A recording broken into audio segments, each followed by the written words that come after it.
నిజం న్యూస్ కి స్వాగతం. కాంగ్రెస్ పార్టీ విధించిన ఎమర్జెన్సీ నేటికి 50 సంవత్సరాలు పూర్తి కావడంతో నేడు వికారాబాద్ జిల్లా తాండూరు పట్టణంలో అంబేద్కర్ విగ్రహం వద్ద బీజేపీ పార్టీ పట్టణ అధ్యక్షులు నాగారం మల్లేష్ అధ్యక్షతన బీజేపీ నాయకులు నల్ల బ్యాడ్జీలు ధరించి నిరసన వ్యక్తం చేశారు. ఈ సందర్భంగా బీజేపీ పార్టీ రాష్ట్ర నాయకులు ఉప్పరి రమేష్ కుమార్ మాట్లాడుతూ ప్రజాస్వామ్యాన్ని రాజ్యాంగాన్ని కూల్చివేసిన కాంగ్రెస్ ప్రభుత్వాన్ని బొందపెట్టాలని పిలుపునిచ్చారు. మతాలు కులాలు మధ్య చిచ్చు పెట్టి అరాచక పాలన కొనసాగిస్తున్న కాంగ్రెస్ పార్టీని ప్రజలు నమ్మవద్దని ఆయన పిలుపునిచ్చారు. అదేవిధంగా బీజేపీ పార్టీ పట్టణ అధ్యక్షులు నాగారం మల్లేశం, బీజేపీ పార్టీ జిల్లా ప్రధాన కార్యదర్శి కృష్ణ ముదిరాజులు ఆనాడు కాంగ్రెస్ పార్టీ ప్రజల హక్కులను కాలరాస్తూ చేపట్టిన ఎమర్జెన్సీని గుర్తు చేశారు. దేశవ్యాప్తంగా బీజేపీ పార్టీ నేడు ఎమర్జెన్సీ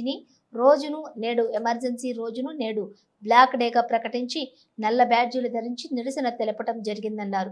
ఈ కార్యక్రమంలో నాయకులు జుంటుపల్లి వెంకటేశం, కుర్వా జగదీశ్వర్, నరేష్ తదితరులు నల్ల బ్యాడ్జీలు తొడిగి నిరసన తెలిపారు.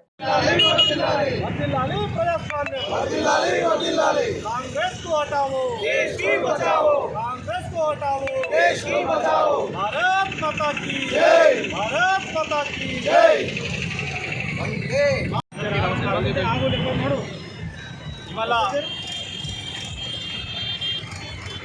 కాంగ్రెస్ పార్టీ ప్రపంచంలోనే ఎప్పుడు కానీ విననటువంటి ఒక దుర్మార్గపు నిర్ణయాన్ని తీసుకున్నటువంటి ఒక చీకటి రోజుగా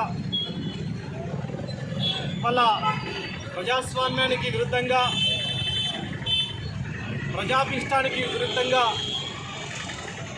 ఆనాడు ఇందిరాగాంధీ గారు స్వార్థ రాజకీయాల కోసం ప్రజాస్వామ్యాన్ని అపహాస్యం చేస్తూ, రాజ్యాంగాన్ని కాలరాస్తూ, తన అధికార దురహంకారం చేత షరతులతో కూడినటువంటి స్టే తీసుకొచ్చి ఆ రోజు ఎమర్జెన్సీని ప్రకటించినటువంటి రోజు.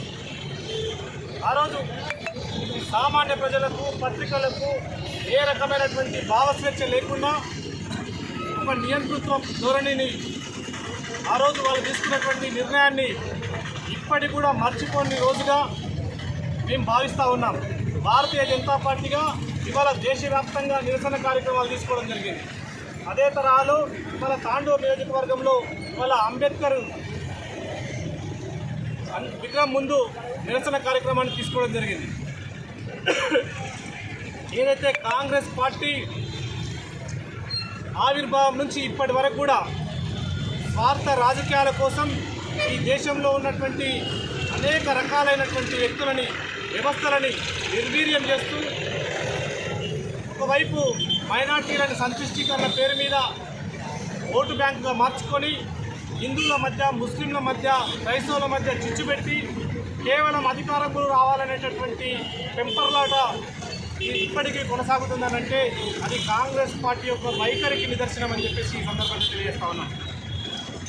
ఏది ఏమైనా ప్రజాస్వామ్యాన్ని రక్షించాలి, ఈ దేశ రాజ్యాంగాన్ని రక్షించబడాలి, ఈ దేశాన్ని సమగ్ర అభివృద్ధి పథం వైపు నడిపించాలనేటటువంటి ధ్యేయం చేత ఆనాడు ఎల్కే అద్వానీ గారు, వాజ్పేయి గారు, జయప్రకాష్ నారాయణ లాంటి వాళ్ళు